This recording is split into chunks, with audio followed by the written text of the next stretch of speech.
You sit with someone who calls you a friend, yet something feels off. Every time you share good news, they smile, but it doesn't reach their eyes. And somehow the conversation always circles back to them. Not loudly, not obviously, just enough to make you question it. Psychologically, this behavior often comes from hidden competition. Some people don't see relationships as connection, they see them as ranking systems. In their mind, your success feels like a silent threat. So instead of celebrating you fully, they unconsciously try to balance the scale by shifting attention back to themselves.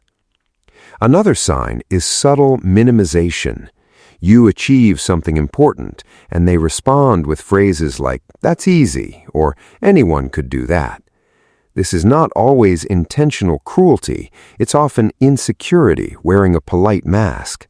When someone feels behind in life, they protect their ego by reducing the value of others' progress. You may also notice silent comparison behavior.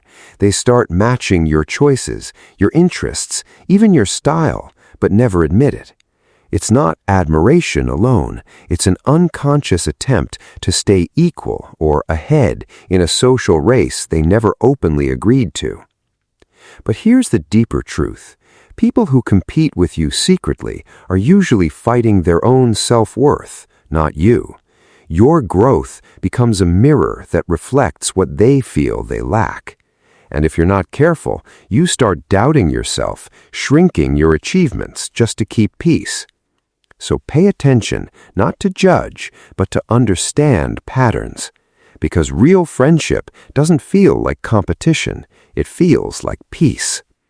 If this resonates with you, don't ignore it. Observe your circle more carefully and protect your emotional space.